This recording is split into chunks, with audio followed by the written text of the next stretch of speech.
കിരണിന്റെ കല്യാണിയുടെ ഇന്നത്തെ നല്ലൊരു വിശേഷം കേട്ടാലോ. അങ്ങനെ ഇന്നത്തെ വിശേഷത്തില് പ്രകാശൻ കിരണിനോടും ചന്ദ്രസേനനും രൂപയുടെ ഒക്കെ ആയിട്ട് പറയണം, അതെ എനിക്ക് പ്രായശ്ചിത്തം ചെയ്യണം, ഞാൻ ചെയ്തു പോയ തെറ്റുകൾക്കെല്ലാം ഇനി ഞാൻ കുറെ ക്രൂരതകളൊക്കെ ചെയ്ത് കൂട്ടിയിട്ടുണ്ട്, അപ്പൊ ഇനി അതിനെല്ലാം എനിക്ക് പ്രായശ്ചിത്തം ചെയ്തേ മതിയാവുള്ളൂ എന്ന് പറയണം. അതുകൊണ്ടാണ് ഞാനിപ്പോ ഇങ്ങനൊരു തീരുമാനം എടുത്ത് നിങ്ങളെ രക്ഷിച്ചു തന്നെ എന്നൊക്കെ പറയാം. ശരിക്കും പറഞ്ഞാല് ഞാൻ ഓർത്ത കല്യാണി മോളെ കൊല്ലാനായിട്ടായിരിക്കും അവൻ ഇറങ്ങിയെന്നാ. പക്ഷേ എങ്കിൽ ആ കൃത്യസമയത്ത് അവന്റെ നീക്കം കണ്ടെത്തി എനിക്ക് തടയാണ്ട് സാധിച്ചല്ലോ. അതുകൊണ്ട് ഇപ്പൊ സാറിനൊന്നും ഒരു കുഴപ്പം പറ്റിയില്ലോ എന്ന് ചന്ദ്രസേനോട് പറയണം. ചന്ദ്രസേനൻ പറഞ്ഞു, അത് ശരിയാ പ്രകാശ, നീ ചെയ്തൊരു നല്ല കാര്യം തന്നെയാ. പക്ഷെ ഇതിന്റെ പേരിൽ എനിക്ക് നിന്നെ വീട്ടിലേക്ക് ക്ഷണിക്കാൻ പറ്റില്ല, വീട്ടിൽ കയറ്റി കിടത്താനും പറ്റില്ല എന്ന് പറയാ. അതൊന്നും വേണ്ട സാറേ, സാറ് വിളിച്ചാലും ഞാൻ വരാൻ പോകുന്നില്ല. ഞാൻ അന്തി ഉറങ്ങുന്നത് എവിടെയാണെന്ന് അറിയാലോ, ആ ക്ഷേത്രത്തിന്റെ അവിടെയാണ്. പിന്നെ എനിക്ക് കൂട്ടായിട്ട് കുറെ ആൾക്കാരും കാണും, ആരെന്നറിയോ, കുറെ നായ്ക്കളും കാണും. അത് മാത്രമല്ല ഞാൻ കഴിക്കുന്ന ആഹാരത്തിന്റെ ഒരു ഓഹരി അവർക്കും കൊടുക്കും, അവരതിന്റെ നന്ദി കാണിക്കുകയും ചെയ്യും കേട്ടോ.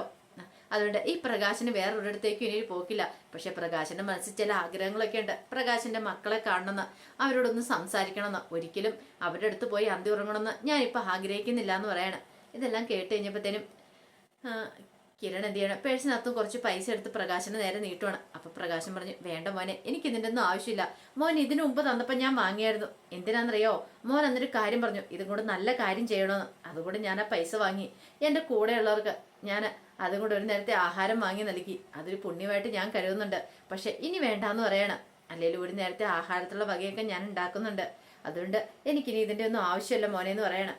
അത് കേട്ട് കഴിഞ്ഞപ്പോൾ കിരൺ പറഞ്ഞു, ഇത് വെച്ചോ, അതൊന്നും കുഴപ്പമില്ല. ഇനി ഇതുപോലെ എന്തെങ്കിലും ആവശ്യം ഉണ്ടെങ്കിൽ, അല്ലെങ്കിൽ എന്തെങ്കിലും ആവശ്യം വന്നിട്ടുണ്ടെങ്കിൽ പ്രകാശനെ കൊണ്ട് ചെയ്യാൻ പറ്റുന്നതാണെങ്കിൽ പ്രകാശനും ചെയ്തു തരും.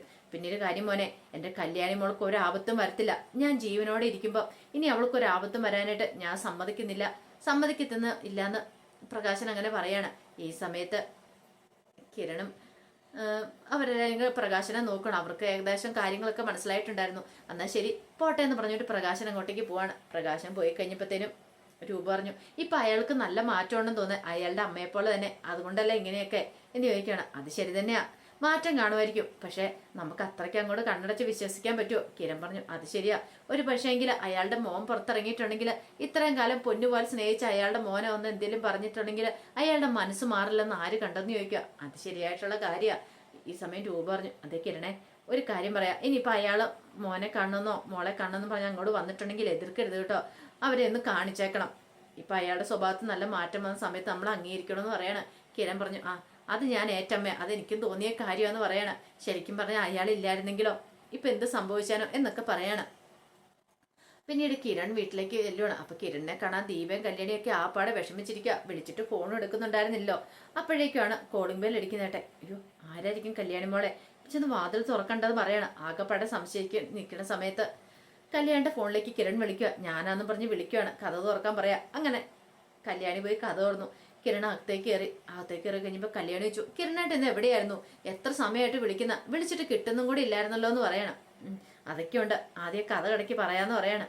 പിന്നീടാണ് പറയണേ, അപ്പുറത്ത് ദുഷ്ടനൊരുത്തനുണ്ടല്ലോ രാഹുല്, അയാള് നിന്നെ കൊല്ലുമെന്ന് പറഞ്ഞ് ഭീഷണിപ്പെടുത്തിയിട്ട് മൊബൈലിലേക്ക് ഒരു മെസ്സേജ് ഒക്കെ ഇട്ടിട്ടുണ്ടായിരുന്നല്ലോ. പക്ഷെ അയാൾ ചെയ്ത കാര്യം എന്താണെന്നറിയാവോ, നിന്നെ വെച്ചിട്ട് അയാൾ അച്ഛനെ അമ്മേനെ ഇല്ലാതാക്കാൻ ശ്രമിച്ചെന്ന് പറയണേ. അച്ഛനെ അമ്മേനെ? അതെ, അച്ഛനെ അമ്മേനെ കൊല്ലാനായിട്ടായിരുന്നു അയാളുടെ പുറപ്പാട്. പക്ഷെ ഒരു കാര്യമുണ്ട് കല്യാണി, ഇനി നമ്മൾ ഒരാളെ സംശയിക്കേണ്ട കാര്യമില്ലെന്ന് പറയണം. ആരെ? നിന്റെ അച്ഛൻ പ്രകാശനെ. എൻ്റെ അച്ഛന്? അതെ. ശരിക്കും പറഞ്ഞാൽ ഞാൻ ഇങ്ങോട്ടേക്ക് പറയുന്ന സമയത്താണ് എൻ്റെ ഫോണിലേക്ക് കോൾ വരുന്നത്. പ്രകാശൻ്റെ കോളായിരുന്നു. പ്രകാശൻ വിളിച്ചിട്ട് ആ കാര്യങ്ങൾ പറയുന്നത്. അങ്ങോട്ടേക്ക് രാഹുൽ പോയിട്ടുണ്ട്. രാഹുലിൻ്റെ കൂടെ പ്രകാശൻ ഉണ്ടായിരുന്നല്ലോ. അയാളുടെ ഓരോ നീക്കങ്ങൾ അറിയുന്നുണ്ടായിരുന്നു. നമ്മളെല്ലാം ഇവിടെ കാത്തിരുന്നു, ഇങ്ങോട്ടേക്ക് അയാൾ വരും, നിന്നെ ഇല്ലാതാക്കാൻ വരുമെന്ന് പ്രതീക്ഷ. പക്ഷെ അയാളുടെ ഉദ്ദേശം വേറെയായിരുന്നു. അയാൾ നേരെ പോയത് എൻ്റെ അച്ഛനും അമ്മേനെയും കൂടെ ഇല്ലാതാക്കാനായിരുന്നു, വെടിവെച്ച് കൊല്ലാനായിട്ടായിരുന്നു അയാളുടെ തീരുമാനം. അങ്ങനെ അയാൾ നേരത്തെ മുറി കയറിയിരുന്നു. ആ സമയത്ത് അച്ഛനും അമ്മയും ഇവിടെയല്ലായിരുന്നോ. ഞാൻ അങ്ങോട്ട് ചെന്ന് കഴിഞ്ഞപ്പോൾ തന്നെ പ്രകാശൻ അവിടെ ഉണ്ടായിരുന്നു. പ്രകാശനെ പിന്നീട് പറഞ്ഞ് അകത്തേക്ക് അകത്തുണ്ടെന്നൊക്കെ. ഞാൻ അവിടെ ചെന്ന് ഞാനും പതുങ്ങി നിന്നു. അച്ഛൻ മുറിയിൽ കയറി ചെന്ന് കഴിഞ്ഞപ്പോഴത്തേനും അവന് അച്ഛനെ കൊല്ലാനായിട്ട് പിസ്റ്റളുമായിട്ട് വന്നു. കൃത്യസമയത്ത് തന്നെ എനിക്ക് നേരിടാൻ പറ്റി. അയാളെ തല പിടിച്ച് ഭിത്തിയിൽ എടുപ്പിച്ചു വിട്ടു. കുറെ ചോരയൊക്കെ പോയിട്ടുണ്ട്, നെറ്റി പൊട്ടി. ഇപ്പൊ അയാള് നേരെ പോലീസ് സ്റ്റേഷനിലാന്ന് പറയണം. അത് കേട്ട് കഴിഞ്ഞപ്പോഴത്തേനും ദേവ് പറഞ്ഞു, എന്നാലും ഇങ്ങനെയുണ്ടോന്ന് ചോദിക്കണം. അപ്പുറത്ത് ജനൽ ഇതിലായിട്ടും അടച്ചിട്ടില്ല, മിക്കവാറും അവൾ ഉറങ്ങാതിരിക്കുമായിരിക്കും. ആ സരയെന്ന് പറയുന്നവള് ഇവിടുത്തെ സന്തോഷം, നമ്മൾ നശിച്ചു പോയെന്നുള്ള സന്തോഷ വാർത്ത കേൾക്കാൻ വേണ്ടി എന്നൊക്കെ പറയണം. അത് കേട്ട് കഴിഞ്ഞപ്പം ദേവ് പറഞ്ഞു, അത് ശരിയായിട്ടുള്ള കാര്യമായിരിക്കും മോനെ, അത്രയ്ക്കൊരു ദുഷ്ടിയല്ലേ അവള് എന്നൊക്കെ പറയണ. ഇനി പേടിക്കേണ്ട കാര്യമൊന്നുമില്ല, രക്ഷപ്പെട്ടല്ലോ. ഇനിയിപ്പോൾ അയാളും അകത്തായല്ലോ, നമുക്ക് ആ കാര്യം ഒന്ന് ഓർത്ത് ഒരു പേടിയും വേണ്ട. നീ ധൈര്യമായിട്ടിരിക്കുക, നാളെ നേരം വിളിക്കട്ടെ, അവരെ ഞാനൊന്ന് കാണുന്നുണ്ടെന്നൊക്കെ ഇങ്ങനെ കിരൺ പറയുവാണ്. ഈ സമയം രാത്രിയിൽ രാഹുൽ ഇങ്ങനെ ആ പോലീസ് ലോക്കപ്പിൽ ഇങ്ങനെ ഇരിക്കുകയാണ്. അങ്ങനെ ലോക്കപ്പിൽ ഇരിക്കുന്ന സമയത്ത് SI ഇങ്ങോട്ടേക്ക് ഇല്ലെന്നേ. SI ചെന്ന് കഴിഞ്ഞപ്പോഴത്തേനും രാഹുൽ ഇരിക്കുന്നുണ്ട്.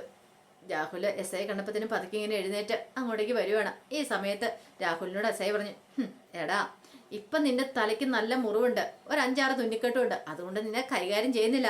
പക്ഷേ എങ്കിൽ ഈ മുറിവൊന്ന് കഴിഞ്ഞോട്ടെ, നിന്നെ ഞങ്ങൾ കൈകാര്യം ചെയ്തോളാന്ന് പറയണ. ഇത് കേട്ടപ്പോൾ രാഹുൽ പറഞ്ഞു, സാറേ എന്നെ ഇതിനകത്ത് പിടിച്ചിടല്ലെന്ന് പറയണ. ഇടത്തില്ലടാ, നിന്നെ ചതച്ചു കൂട്ടാൻ പോവാ. എടാ നല്ല രീതിയിൽ ജീവിച്ചോണ്ട് നിനക്കൊക്കെ ഇത് എന്തിന്റെ കേടാടാ? മര്യാദയ്ക്കുള്ള ജീവിതം നന്നായിട്ട് ജീവിച്ചു തീർത്താ പോരെ, ഇതുപോലത്തെ കുനിഷ്ടും കുന്നായ്മയായിട്ട് ഇറങ്ങിത്തിരിക്കേണ്ട കാര്യമുണ്ടോ? അതുകൊണ്ടല്ലേടാ എന്നൊക്കെ ചോദിക്കുവാണ്. അത് കേട്ട് കഴിഞ്ഞപ്പോഴത്തേനും രാഹുലോട്, സാറേ നീ കൂടുതലൊന്നും പറയണ്ട, നിനക്കിട്ടവിടെ പണി ഞാൻ തരുന്നുണ്ട്, നീ അകത്ത് തന്നെ കിടക്കണ്ടവനാ, ഇനി നീ പുറത്തിറങ്ങണ്ട, പുറത്തിറങ്ങിയാലേ നീ മറ്റുള്ളവർക്കിട്ട് പണി കൊടുക്കാൻ ശ്രമിക്കുള്ളൂ, അതുകൊണ്ട് നീ അകത്ത് തന്നെ കിടന്നാൽ മതി എന്നൊക്കെ പറയണം. അത് കേട്ട് കഴിഞ്ഞപ്പോൾ രാഹുൽ പറയുന്ന, സാറേ ഞാൻ അറിഞ്ഞുകൊണ്ടൊരു തെറ്റും ചെയ്തിട്ടില്ല, പിന്നെ എന്നാടാ അറിയാണ്ട് ആണോടാ നീ ഒരാ കൊല്ലാൻ പോയെന്ന് ചോദിക്കുകയാണ്. ദേ കൂടുതൽ പറഞ്ഞാണ്ടല്ലേ, ഇപ്പൊ തന്നെ നിന്നെ ഇവിടെ ഇട്ട് ഞാൻ കത്തിക്കുമെന്ന് പറയണം, അത്രയ്ക്ക് ദേഷ്യമുണ്ട്, നിനക്ക് നാണമുണ്ട്, നീ ഇങ്ങനെയൊക്കെ ചെയ്യുവോടാ, എന്നിട്ട് കിട്ടിയില്ലോ നിനക്ക് ചെയ്തതിനുള്ള കൂലി കിട്ടിയില്ലേ എന്നൊക്കെ പറഞ്ഞുകൊണ്ട് SI നല്ല രീതിയിൽ തന്നെ പറയണം. പിന്നെ നിന്റെ തലയുടെ ഇതൊന്ന് മുറിവൊന്ന് കുറഞ്ഞോട്ടെ, എന്നിട്ട് വേണം നിന്നെ എനിക്കിട്ട് എടുത്തിട്ടൊന്ന് പെരുമാറാനെന്ന് പറയാം, നിന്നെ അങ്ങനെ വെറുതെ വിടാനായിട്ട് ഉദ്ദേശിച്ചിട്ടില്ല എന്നൊക്കെ പറയണം. അങ്ങനെ രാഹുൽ ആകെപ്പാടെ തകർന്നു പോയി. പിറ്റേ ദിവസം ആയി കഴിഞ്ഞപ്പോഴത്തേനും അങ്ങനെ കിരൺ നേരെ സരയുവിൻ്റെ ശാരിൻ്റെ അടുത്തേക്ക് ചെല്ലുവാണ്. ചെന്ന് കഴിഞ്ഞപ്പോഴത്തേനും രണ്ടും കൂടെ ഇറങ്ങി വന്ന് കിരണിനെ കണ്ടു കഴിഞ്ഞപ്പോഴത്തേനും കിരൺ പറഞ്ഞു, ഓ അമ്മയും മോളും കൂടെ എന്താ സന്തോഷിച്ചിരിക്കുമായിരുന്നോ എന്ന് ചോദിക്കുവാണ്. ഇത് കേട്ടിട്ട് ശാരി ചോദിച്ചു, എന്താ മോനെ നീ പറയണെന്ന് ചോദിക്കും. ഓ കാര്യങ്ങളൊന്നൊക്കെ അപ്പൊ അറിഞ്ഞു കാണത്തില്ലായിരിക്കും അല്ലേ, ചിലപ്പോൾ ഇവളറിഞ്ഞോന്ന് അറിയത്തില്ല, ചിലപ്പോൾ ആൻറ്റി അറിഞ്ഞു കാണത്തില്ലായിരിക്കും എന്ന് പറയണം. എന്താ കാര്യം എന്താന്ന് ചോദിക്കുക.